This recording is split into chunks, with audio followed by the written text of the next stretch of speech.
দেবাশিস উপাধ্যায় গোলাপ সুন্দরী হলো কি করে?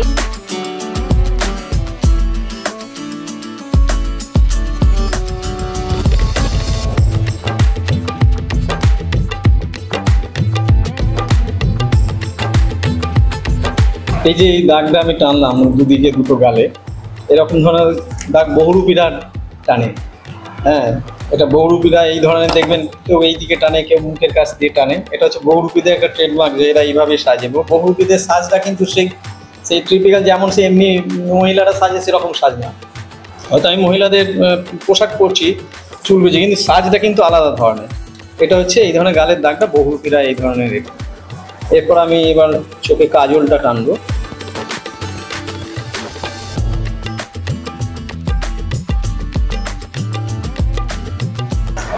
চুড়ি, এটা হচ্ছে ঘাগরাটা, এটা আমার মেয়ের ছিল, আমার মেয়ে ব্যবহার করে, সেইটা নিয়েই আমি ঘাগরাটা ব্যবহার করি এখন। মেয়ের ঘাগরাটা নিয়েই আমি প্রথম প্রোগ্রাম করেছিলাম, তারপর থেকে সেটা এখনো চলছে। আর 9 বছর ধরে এই ঘাগরাটাই আমার, এখন এইটাই পরছি। ওড়নাটা আমি এইভাবে ব্যবহার করি।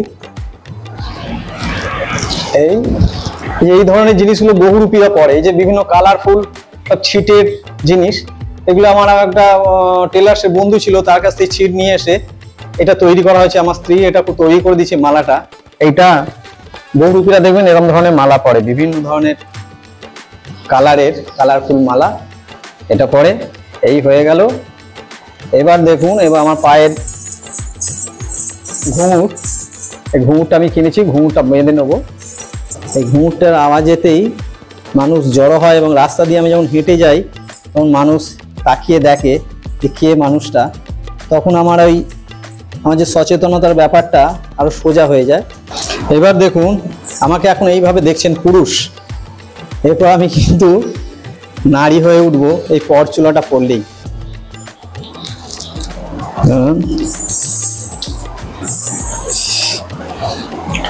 হয়ে উঠলাম গোলাপ সুন্দরী।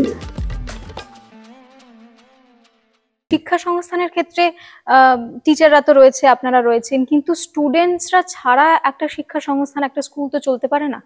সেই জায়গা থেকে স্টুডেন্টসদেরকে কিভাবে ইনভলভ করেন? দেখুন, আমি স্কুলটাকে আমি সবসময় মজার জায়গা হিসেবে ভাবি, যে এটা স্কুল মানে সেই ভয়ের জায়গা, পড়তে হবে। স্কুল মানে হচ্ছে আনন্দের জায়গা, এটা একটা, সেইটা আমি তৈরি করার চেষ্টা। এবং আমার স্কুলেতে বাগান আছে, গাছ বসানো আছে। সেই বাগান দেখার জন্য একজনকে কয়েকটা ছেলে একটা কমিটি করে দিয়েছে, তারা সেই বাগানটা দেখবে। এবং আমার করিডোরেতে সব বিভিন্ন প্রজাতির গাছ টবেতে রাখা আছে, একদম পরপর সাজানো, সেইগুলো দেখার জন্য কয়েকজনকে রাখা হয়েছে। কয়েকজন স্কুল পরিষ্কার পরিচ্ছন্নতা রাখা হয়, কে ছাত্রছাত্রীদের চুল দেখবে, নখ দেখবে, হ্যাঁ, কে ডাস্টারটা আগে স্কুলে ক্লাসে যে কে ডেটটা তারিখটা বসাবে। হ্যাঁ, এইগুলোর মধ্যে একটা শিক্ষা আছে, শৃঙ্খলা বোধ আছে, তাই এইগুলো ওরা ওদিকে দিয়ে করায়। বিভিন্ন আমার কমিটি আছে, শিশু সংসদ, এটা অনেক স্কুলেই রয়েছে, আমি এটা অ্যাক্টিভ রাখি। রিসেন্ট আমি যেটা একটা করেছি কি, আমি যেখানে শিক্ষকতা করি ওই এলাকাটা হচ্ছে অর্থনৈতিকভাবে পিছিয়ে পড়া, বেশিরভাগ স্টুডেন্টরাই তারা খুব গরিব ঘরে ছেলে।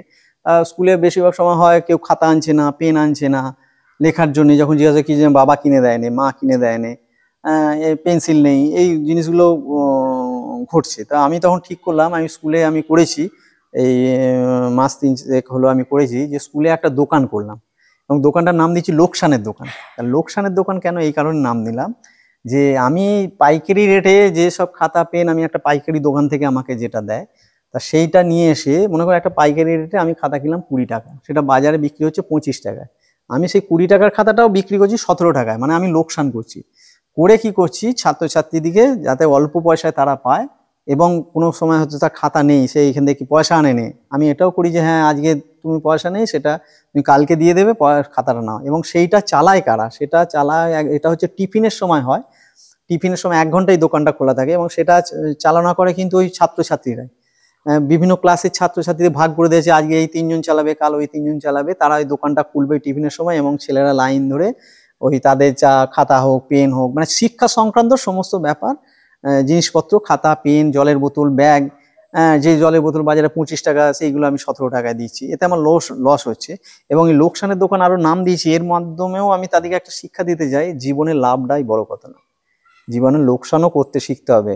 হ্যাঁ, সে লোকসানও হয় জীবনে, লোকসান করলেই যে তোমার জীবন শেষ হয়ে গেল তা নয়, লোকসানও হতে পারে, কিন্তু তার পর্যন্ত তোমাকে ঘুরে দাঁড়াতে হবে। এই একটা শিক্ষা যে হ্যাঁ লোকসান হয়, যে ছেলেরা জানবে যে হেড স্যারের লোকসান হচ্ছে, হ্যাঁ তবু হেড স্যার দিচ্ছে, এটা ওদের মাথায় ঢুকবে যে কোনোদিন ওরা বড় হয়ে কোনো একটা ব্যবসা করলো, কোনো কারণে লোকসান হয়ে গেলো, হতাশায় না হয়ে হ্যাঁ লোকসান হতেই পারে, আবার আমাকে লাভ করতে পারি, এইটা আমি তাদেরকে ঢুকিয়ে দিই। এবং আমার দুটো বোর্ড করা আছে যে নগদ নিলে কম দাম, ধারে নিলে বেশি দাম, এই জন্যই করে রেখেছি।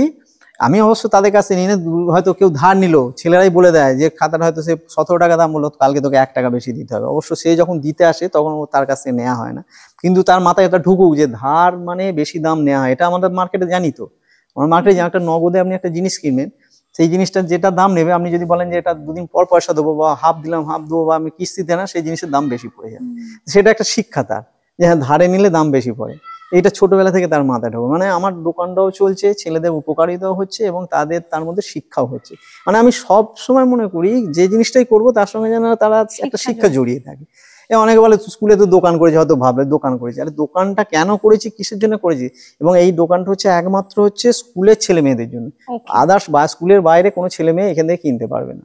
আচ্ছা, হেডমাস্টার মশাই দেবাশিস মুখোপাধ্যায়ের স্কুল লাইফ কেমন ছিল? অ্যাজ আ স্টুডেন্ট, মানে শিক্ষক হিসেবে আপনি কেমন সমাজে ছাপ ফেলছেন এ ব্যাপারে কোনো সন্দেহ নেই, কিন্তু ছাত্র হিসেবে আপনি কি দুষ্টু ছিলেন, নাকি এই ধরনের মানসিকতা বা পরিবেশ আপনি তখন থেকে পেয়েছেন এবং পরবর্তীতে আরো সেটা ইভলভ করেছে?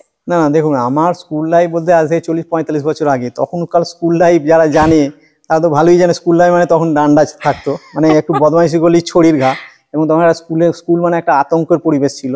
তাতে হয়তো পড়াশোনাটা হতো, কিন্তু পড়াশোনাটা হতো, অনেকে বলে, আমি এটা দেখি যে তখনকার স্কুলে পড়াশোনা হতো, কিন্তু তখন আমি লক্ষ্য করে দেখেছি, আমার সঙ্গে এটা নিয়ে অনেক ডিবেটও হয়েছে। আমি বলছি তখনকার স্কুলে পড়াশোনা হতো কাদের, মুখার্জি, চ্যাটার্জি, ব্যানার্জি, ঘোষ, মিত্র, সামন্ত, এদের হতো। কিন্তু রায়, সাঁতরা, দলুই, এই ছেলেগুলো কি করতো, ওই স্কুলের ভয় যেত না, মারের ভয়ে তারা স্কুল ছুট হয়ে যেত, তারা বাইরে ঘুরতো, বেড়াতো, এইসব হতো। এই ঘটনাটা কিন্তু আকছা করেছে। কিন্তু ওই যে তখন এখন যে ওই যে পাস ফেল প্রথাটা তুলে দিল, অনেক বলে পাস ফেল তুলে দিয়ে লেখাপড়া, আর লেখাপড়া প্রত্যেকটা স্কুলে দেখবেন, প্রত্যেকটা ক্লাসে এখনো পর্যন্ত 1 থেকে 5-7 জন ভালো ছেলে থাকে, তাদের মধ্যে ডাক্তার হচ্ছে, ইঞ্জিনিয়ার হচ্ছে, শিক্ষক হচ্ছে। আর যারা পিছিয়ে পড়তো, যারা স্কুল ছেড়ে দিত, তারা যদি স্কুলে যায়, তো যদি মাধ্যমিকে যদি তুলেই দিল, মাধ্যমিক উচ্চ মাধ্যমিক, সে তো একটা সময়টা কাটালো, সে একটা তো শিক্ষা প্রতিষ্ঠানে যাওয়া মানে একটা যে সভ্যভাবেই যে আমি স্কুলে এগুলো শেখাচ্ছি, এগুলো তার মাথায় তো ঢুকলো, সবসময় যে মুখস্থ করে তাকে শিখতে হবে তা তো নয়। এইটা যদি না হতো, সে ছোটবেলা থেকেই সে কিন্তু আরো সমাজের আরো ক্ষতিকারক দিকগুলো হতো, এটা স্কুলে তখন হতো। আর আমার স্কুল লাইফ বলতে, আমি প্রচন্ড ছোটবেলা থেকে দুরন্ত ছিলাম, প্রচন্ড দুরন্ত, মায়ের হাতে প্রচুর মার খেয়েছি। হ্যাঁ, যে এবং আমি এই বিশেষ করে তখনকার এতে আমি বেশিরভাগ আমি মিশতাম, যারা পিছিয়ে পড়া শ্রেণী তাদের সঙ্গে মিশতাম তখন থেকেই। এবং এটা আমাদের তখন একটা ব্রাহ্মণ পাড়া, এটা একটা বিশাল তখন ব্যাপার থাকছে, ব্রাহ্মণ পাড়ার ছেলে অন্য ছেলেদের সঙ্গে মিশবে না। আজ আমি 45 বছর আগে কথা বলি, কিন্তু আমার প্রথম থেকে টার্গেট ছিল ওদের সঙ্গে মেশা, ওদের সঙ্গে ঘুরতাম, ওদের সঙ্গে কোথায় কোথায় জাম পেরে খাওয়া, কোথায় আম পেরে খাওয়া। এবং আমি ছোটবেলায় কি করতাম, আমাদের তো মাটির বাড়ি ছিল, এখানটা একটা পাঁচিলের মতো ছিল, কিন্তু একটা ফাঁক ছিল। দুপুরবেলা মা হয়তো শুয়ে দিয়ে, মা ঘুমিয়ে পড়েছে, বাবা সবাই ঘুমিয়ে পড়েছে, আমি ওই ফাঁক বলে বেরিয়ে যে আমার 2জন বন্ধু থাকতো, এখানে যে পাশের নদীটা আছে, বন্যা আসলে নদী যখন ভর্তি থাকতো, আমরা সাঁতার কাটতাম, এপার ওপার করতাম। আমি খুব ভালো সাঁতার জানি, আমি সাঁতারে বিভিন্ন ভাগ আমি জানি, মানে ছোটবেলা থেকে নদীতে স্নান করতাম, সাঁতার শিখেছি, আর নদী ওই বন্যায় এপার ওপার করতাম, মানে আমি খুব সাহসীও ছিলাম। এত দুষ্টি ছিলাম। তারপর মা যখন জানতো এসে মার, আর স্কুলে তো তাই হতো, স্কুলে তো মার খেতাম বন্ধুদের সঙ্গে, ইয়ার্কি ফাইলামি। প্রাইমারি স্কুলটা এইভাবে কেটেছি, কিন্তু যখন হাই স্কুলে যাই, প্রাইমারি স্কুলে আমি পড়াশোনার ব্যাপারটা যে কি জিনিস অতটা আমি করতাম না। স্কুল যেতে হবে, একটু পড়তে হবে, পড়ে যাবো, বেশিক্ষণ আমি পড়তাম না। তা হাই স্কুলে যেতে যেতে আস্তে আস্তে পড়াশোনাটা বাড়ালাম, আমি জানা পড়াশোনা করতে বেশ চিরকালে আমি বেশি পড়িনি, পড়ে মাধ্যমিক ভালোই রয়েছে। তখনকার বাজারে আমি, এবং সবচেয়ে বড় কথা, আমাদের অর্থনৈতিক অবস্থা খুব খারাপ ছিল, মানে এত খারাপ ছিল যে আমরা দুবেলা খেতে পেতাম না, এরকম অবস্থা। আমার বাবার একটা চাকরি করতো, সে চলে গিয়েছিল। তারপর বাবা ওই পুজো করতে, রেডিও, আমার বাবা খুব রেডিও ভালো মিস্ত্রি ছিলেন, রেডিও তৈরি করতেন তখন, বড় বড় সেই রেডিও, তখন তো এত রেডিও চলটাই ছিল, তাই সেই হিসেবে কোনো রকমের আমাদের সংসারটা চলতো। আমরা 3 ভাই ছিলাম। তা অর্থনৈতিক অবস্থা খুবই খারাপ ছিল আমাদের। আমাদের কোনো শিক্ষক, আমার গৃহশিক্ষক আমার জীবনেতে কোনোদিন থাকেনি। আমি উচ্চ মাধ্যমিক পড়ার পর আমার দাদা সায়েন্স নিয়ে পড়ার সময় আমাকে দিয়েছিল। তা মাধ্যমিক পরীক্ষার সময় আমার বাবা মারা যায়, মানে মাধ্যমিক পরীক্ষার আগে, আমার তো 15 বছর বয়স। তা যাই হোক মাধ্যমিক পরীক্ষা দিলাম, মাধ্যমিকে আমি ফার্স্ট ডিভিশন পেয়েছিলাম। তখনকার যুগে ফার্স্ট ডিভিশন পেলে 5টা গ্রামের লোক দেখতে আসতো, যে 86 আমি মাধ্যমিক দিয়েছি, 86-এ ফার্স্ট ডিভিশন মানে তখন একটা বিশাল ব্যাপার। একটা স্কুলে 2-3 জন করে পেত। তা এইভাবে পড়াশোনা করেছি, তারপর সায়েন্স নিয়ে পড়েছি, এই চেষ্টা করে তারপর গ্র্যাজুয়েশন করেছি। মানে দোষী ছিলেন? দোষী প্রচন্ড, দোষী ছিলেন মানে মানে প্রচন্ড। আমাকে তো পাড়ায় সব ছেলে নামই দিয়েছিল গুন্ডা। কিন্তু দোষী মানে কি, আমার দোষী মানে এই নয় যে কারোর সঙ্গে মারপিট করবো, তা নয়। খেলার আমার জেদ থাকতো যে কোনো জিনিস আমি হারবো না। আচ্ছা, এই জেদ থাকাটা জীবনের মানে ভালো দিকে যদি ব্যবহার করা যায় তাহলেই তো ভালো। হ্যাঁ, ভালো দিকে ব্যবহার করতে হয়। জেদ বলুন, তার যে টার্গেট বা তার লক্ষ্য, সেটা আমি যদি খারাপ, আমার লক্ষ্য যদি থাকে আমি চুরি করবো, সেটা তো ভালো না। আমার লক্ষ্য আমি ভালো মানুষ হবো, আমার জেদ রয়েছে। আমি জেদ থাকলেই তো ছেলেরা উন্নতি করবে। আমার জেদ আছে। এখনকার ছেলেরা আরো বেশি পজিটিভ, এই কারণে বলছি। আমরা তখন কি পড়াশোনা করতাম, কি হব আমার বলতে কি হবো, যা হবো হবে, লক্ষ্য ছিল না। কিন্তু এখনকার ছেলে প্রথম থেকেই বলছে আমি ইঞ্জিনিয়ার হবো, কেউ বলছে আমি, সে সেই লক্ষ্যের জন্য পড়াশোনা করে। যে আমার ছেলে, সে ছোটবেলাতেই সে বলে আসছে আমি কম্পিউটার ইঞ্জিনিয়ার হবো। প্রচন্ড বুদ্ধিমান ছেলে আমার ছেলে। ওকে যখন আমরা যখন উচ্চ মাধ্যমিক পাস করাবো, ওকে যখন বললাম যে মেডিকেলে বস, বললাম আমাকে এমনি কেউ বসালেও আমি পাস করালো, আমি ডাক্তারি পড়বো না, বসবো না। সে আমার সঙ্গে রাগারাগি, মানে রেগে গেল যে বাবা বসতে বলেছে মেডিকেলে, সে কিন্তু ইঞ্জিনিয়ারিং বসে, সেই কম্পিউটার ইঞ্জিনিয়ারিং বসে, আর 4th ইয়ার চলছে। সেইটা নিয়েই বসে রয়েছে সব সময়। সে টার্গেটটা সে রেখেছে। আমাদের এমন কোনো টার্গেট থাকে না, পড়াশোনা করতে হয়, করবো। আর তখন চাকরির বাজারটা, আমরা যখন পড়াশোনা শেষ করি, ধরুন 90-এতে আমি গ্র্যাজুয়েট হয়ে গেলাম, তখন চাকরির বাজারটা থাকে, তখন এসএসসি থাকে না, থাকে না। তখন স্কুলে চাকরি মানেই হতো ম্যানেজমেন্ট কমিটির সঙ্গে যোগাযোগ, একটা টাকার অ্যামাউন্ট থাকতো। এটা কোনো দল নিত না, কিন্তু তখন স্কুলকে দান করতে হতো। আমার অনেক বন্ধু পেয়েছে, হয়তো যোগদান করেছে। তখনকার বাজারে 1 লক্ষ টাকা দিতে হয়েছে স্কুলকে। এই 1 লক্ষ টাকা জোগাড় করা আমাদের পক্ষে তখন অসম্ভব ব্যাপার ছিল। আর সেই কারণে ওই ধরনের চাকরি করি। তারপর আমি তো ছোটবেলা থেকে, আমার দাদা অল্প বয়স থেকে কলকাতায় একটা বেসরকারি কাজ করে করে তারপর ব্যবসা চালু করেছিল। আমার দাদাতে তখন ব্যবসা কলকাতায়, আমি কলকাতায় 8 বছর 10 বছর ছিলাম। হ্যাঁ, এবং কলকাতা ছিলাম বলতে কি, এবং আমার লক্ষ্যটা দেখুন, আমি অনেক ছোটবেলাতে কাজ, যেহেতু গরিব ছেলে, তো আমি ছোট উই পোকা মারার কাজ করেছি। হ্যাঁ, 30 টাকা রোজ। ওই লোকের বাড়িতে সব সল্টে ফল্টে বাড়িতে উই হয়তো, একজনের আন্ডারে ওই ভারী মেশিন কাঁধে করে নিয়ে যেয়ে উই পোকা মারতাম। একটা কাপড়ের দোকানে কাজ করেছি, বিধান মার্কেটে, যে ধর্মতলা নিচে, সেখানে কাপড়ের দোকানে কাজ করেছি। আমি সিল্ক স্ক্রিন প্রিন্টার, যাতে সেই ব্যানারগুলো তখন টানা হতো, 11 টাকা রোজ। তখন সেই সব কাজগুলো, মানে আমার ছোটবেলা থেকে ছিল আমাকে রোজগার করতে, যেহেতু আমাদের অর্থনৈতিক অবস্থা এরকম। তা করে আমি তারপর কি করলাম, আমার 91-92 আমি একটা ট্রেনিং নিলাম। ট্রেনিংয়ে চান্স পেয়ে গেলাম, আমার রেজাল্ট ভালো ছিল বলে। ট্রেনিং নিয়ে, সেইটা নেওয়ার পরেই আমার কিন্তু তারপর চাকরিটা হলো। তখন ট্রেনিং নিয়ে চাকরি হতো, তা এক্সচেঞ্জ কল থাকতো। করে এক্সচেঞ্জ কল পেলাম 2000 হয়ে, 2000 আমার চাকরি হলো। কিন্তু ওই 10 বছর আমি কিন্তু, ওই 8-9 বছর কলকাতায় কিন্তু ওই সব বিভিন্ন ধরনের কাজ করেছি, ব্যবসা করেছি। এবং আমি একটা কোম্পানি, চকলেট কোম্পানিতে কাজ করেছি। আমাকে আসামে ট্রান্সফার করেছিল, সেখানে জঙ্গিদের খবরে পড়েছিলাম। সে তখন আলফা জঙ্গি, সেও এক ঘটনা সেখানে। মানে তারপর আমার জীবনটা না একটা পুরো সংঘর্ষে ভর্তি, এবং এখনো আমি সংঘর্ষ করে যাচ্ছি। এখনো আমার 56 বছর বয়স চলছে, আমি এখনো নিজেকে যুবক ভাবি। আমার সামনে দিয়ে যদি কোনো ছেলে যদি সাইকেল চালিয়ে জোরে যায়, আমি তাকে জোরে যেতে দেবো না, আমি এখনো পর্যন্ত। এবং আমি শরীর ফিট রাখার জন্য আমি কিন্তু মোটরসাইকেল কিনিনি, আমি কিনতেই পারতাম, আমি এখনো সাইকেলে যাতায়াত করি। অনেকেই বলে কিপন মাস্টার সাইকেল নিয়ে যাচ্ছে, কিন্তু আমার সাইকেল নিয়ে যাই শুধু আমার শরীরটাকে ভালো রাখার জন্য। সাঁতার এখনো হয় না, সাঁতারটা হয় না বলতে, এখন নদীতে জল কমে গেছে, যেমন জলের এত দূষিত হয়ে গেছে পুকুরের জল, সাঁতার আর এখনো কাটি না। তখন প্রচুর সাঁতার কেটেছি, এবং সাঁতারেও আমাকে কেউ হারাতে পারতো না। ট্রেনিং নিতে যে ওইখানে পুকুর থাকতো, কেউ সাঁতার আমার সঙ্গে করতাম, বলতো ও তো ফার্স্ট হবি বিভিন্ন ধরনের সাঁতারে। তা এইভাবে জিনিসগুলো, মানে ছোটবেলা থেকেই একটা ফ্যামিলির সাপোর্ট পেয়েছেন। হ্যাঁ, ফ্যামিলি সাপোর্ট বলতে এইগুলো ক্ষেত্রে, এই কাজের ক্ষেত্রে না, ছোটবেলা থেকে ধরুন এডুকেশনের ক্ষেত্রে। ফ্যামিলি সাপোর্ট, বিশেষ করে আমার মা ছিল স্তম্ভ। মানে আমার বাবা মারা যাওয়ার পর মা এত কষ্ট করে করেছে, মাকে আমরা কিন্তু এখনো ভয় করি। মা বেশি কিছু বলবে না, মা শুধু চোখের দিকে তাকিয়ে করবে। মা এই কাজগুলো, ব্যক্তিত্ব আছে, আর এই কাজগুলো মা খুব সাপোর্ট করে। আর একটা জিনিস কি বলেন তো, আমার মা এবং আমার মাকে যদি জিজ্ঞাসা বলবেন যে আমার ছেলেরা লোককে দান করে না, আমার মা ওই জন্য বলে ছেলেদের পকেট ফুটো। আমার ছোটবেলা থেকে কি একটা অভ্যেস আছে, আমার পকেটে যদি টাকা থাকে, কেউ মনে কোনো ওষুধ কিনতে পারছে না, তাকে দেবো। আমার প্রচুর, মানে আমি এত মানুষের মধ্যে টাকা বিলিয়ে যায়, মাঝে মাঝে আমার ফ্যামিলি রেগে যায়। এবং কিন্তু আমার কিন্তু কোনো সাদ শখ নেই, আমার ফ্যামিলির অত সাদ শখ নেই। কিন্তু এখন দেখবেন এখন একটা ট্রেন্ড এসেছে, আপনি কাউকে একটা বই দিচ্ছেন, ছবি তুলে ফেসবুকে দিয়ে দিল। এইটার আমি এত ঘোরতর বিরোধী, এবং আমার মাও বলেছে কোনের সাহায্য, তুই গাছ দিচ্ছিস মানুষকে, সেটা গরিব বড় লোকের ব্যাপার না, কিন্তু কোনো গরিবের সাহায্য, তুই যদি গরিব ছিলি, কোনো গরিবকে সাহায্য করে কোনোদিন মানুষকে দেখাবি না গরিবকে সাহায্য। এখন তো গরিব নিয়ে তো ব্যবসা চলছে, এখন লোক দেখবেন ইউটিউবাররা সব চলে যাচ্ছে বাঁকুড়া পুরুলিয়ায়, এ খেতে পাচ্ছে না, তাকে কিছু সাহায্য করে ফটো তুলে সে ভিউ বাড়াচ্ছে। আমি যত মানুষের সাহায্যে আজ পর্যন্ত করি। একটা আমার ঘটনা ঘটেছিল এই গত বছর বন্যার পর, আমি প্রায় খুব ভালো ভালো তিরপল 12-14 জনকে দিয়ে আমি একটা ছবি এখন তুলেছিলাম, তুলে এখন ফেসবুকে পোস্ট করে দিয়েছিলাম। সেটা এখন আমি মাকে এখন দেখিয়েছিলাম যে এই দেখো মা এইদিকে তিরপল দিয়েছি। মা তো প্রচন্ড রেগে গেছিলো, বলছে দিয়েছি কিন্তু তুই তো ওদিকে অপমান করি, ওদের ওই ফেসগুলো হাঁ করে দেখছে লোকগুলো। আমার এত খারাপ লেগেছিল জিনিসটা, সেই থেকে আমার ফেসবুক পেজ যদি আপনি দেখেন, আমার ফেসবুক পেজে কোনোদিন দেখবেন না আমি কাউকে, আমার কত মানুষকে যে বই দিই পুজোর সময়, কত মানুষের লুঙ্গি কাপড় এইসব দিয়ে যাচ্ছি, কোনোদিন আমি তাদের ছবি তুলি না।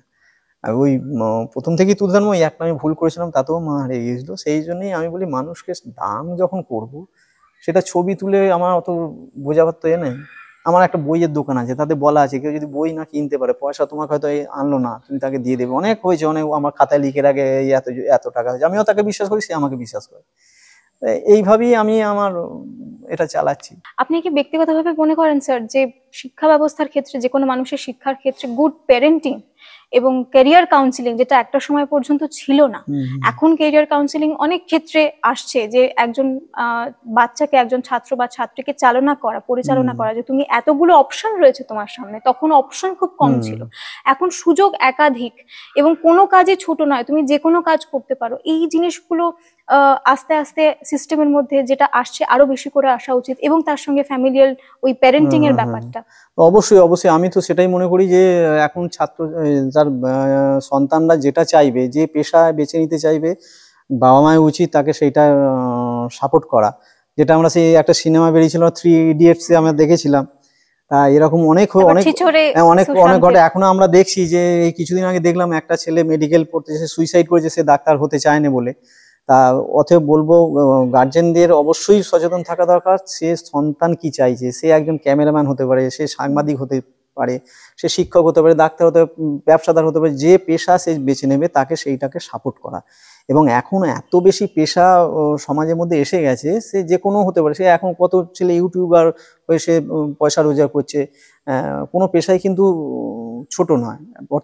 বর্তমান যুগে এটা মানুষের এবং প্রচুর পেশা এসেছে, এবং গার্জেনদের অবশ্যই উচিত যে তার সন্তানদের সবসময় পাশে থাকা, সে যেটা চাইছে তাকে সেটা সাপোর্ট করা, তবেই সে কিন্তু সেটা ব্যাপারটাকে আরো ভালোবাসে এগিয়ে নিয়ে যেতে পারবে।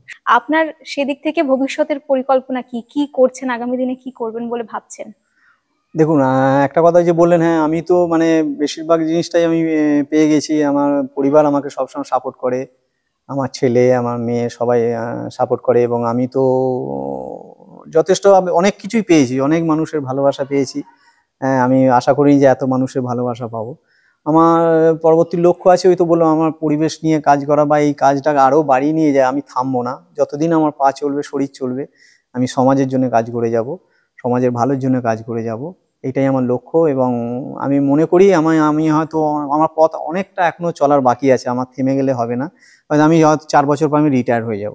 হ্যাঁ, তখন অনেকে মানে রিটায়ার লাইফ মানে মানুষের হয়তো বসে থাকা লাইফ, কিন্তু আমি মনে করি রিটায়ার লাইফের পরও আমার একটা নতুন জীবন শুরু হবে, যে আমি আরো বেশি করে সময় দিতে পারবো মানুষের মধ্যে যাওয়ার জন্য, মানুষকে বোঝাবার জন্য, সমাজের জন্য আরো বেশি সময় দিতে পারবো। ওটা আমার আবার আলাদা নতুন একটা জীবন শুরু হবে।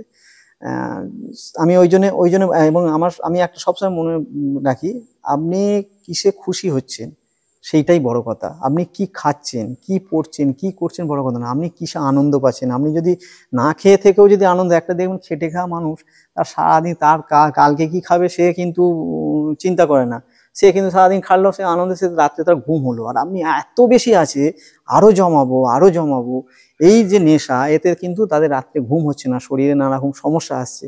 সেই জন্য বলি, সমাজের জন্য অন্তত কিছু, প্রত্যেক মানুষের সমাজের জন্য কিছু ভাবা উচিত। অসহায় মানুষের পাশে দাঁড়ানো, যার যেমন সামর্থ্য তার সবার কিন্তু এগিয়ে আসা উচিত, সেটা অবশ্যই করা দরকার। আর একটা জিনিস বলবো মানুষকে, কখন ডাক্তার বলবে যে আপনাকে হাঁটতে হবে, নাহলে আপনার শরীর ভালো থাকবে না, তা সেই অপেক্ষা বসে থাকবেন না। এখন থেকে যখন খুশি সময় বার করে, বিশেষ করে মায়ের দিকে বলবো, মেয়ের দিকে বলবো, মেয়েরা সময় পায় না, বলে সময় পায় না, সকাল হোক সন্ধে হোক, জায়গা নেই, বাড়ির ছাদ আছে, ছাদে হাঁটুন। আমি রোজ বিকালবেলা ছাদে আমি হাঁটি, আমার স্ত্রী হাঁটে, আমি রেগুলার আমার 0.5 ঘন্টা হাঁটতেই হয়, নাহলে আমার শরীর ভালো থাকে না। সকালে আমি ব্যায়াম করি, তা অতএব আমি রেগুলার শরীরের পিছনে একটু সময় দিন, প্রত্যেককে বলবো।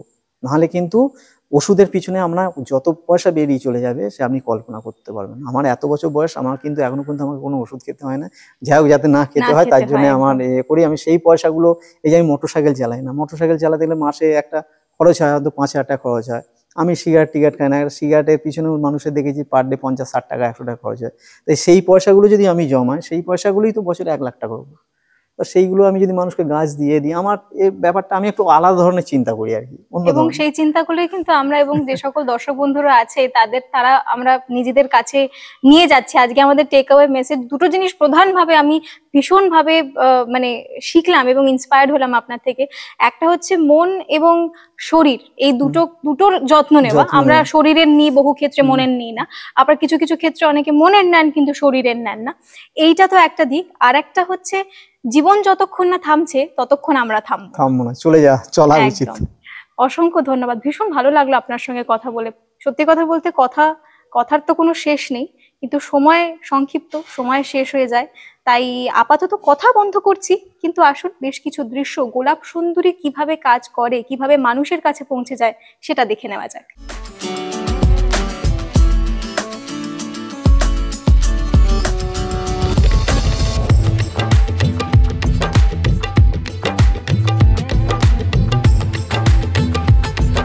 এই যে এই দাগটা আমি টানলাম দুদিকে দুটো গালে, এরকম ধরনের দাগ বহুরূপীরা টানে। হ্যাঁ, এটা বহুরূপীরা এই ধরনের দেখবেন, কেউ এই দিকে টানে, কেউ মুখের কাছ দিয়ে টানে। এটা হচ্ছে বহুরূপীদের একটা ট্রেডমার্ক, যে এরা এইভাবে সাজে। বহুরূপীদের সাজটা কিন্তু সেই ট্রিপিক্যাল যেমন সে এমনি মহিলারা সাজে সেরকম সাজ না। হয়তো আমি মহিলাদের পোশাক পরছি, চুল বেঁচে, কিন্তু সাজটা কিন্তু আলাদা ধরনের। এটা হচ্ছে এই ধরনের গালের দাগটা বহুরূপীরা এই ধরনের। এরপর আমি এবার চোখে কাজলটা টানবো।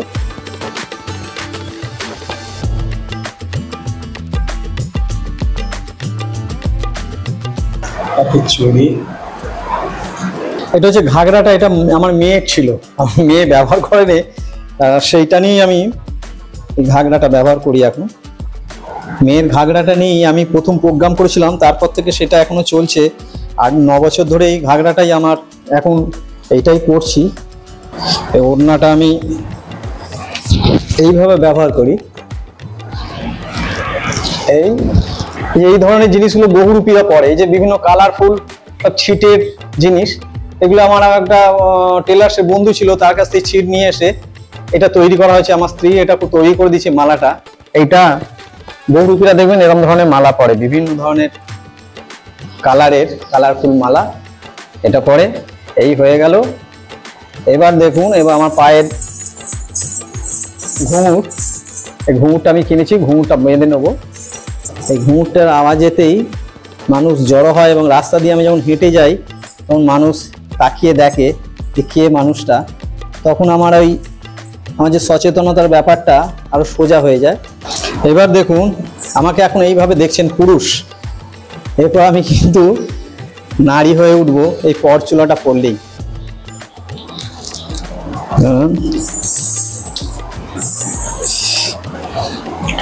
হয়ে উঠলাম গোলাপ সুন্দরী।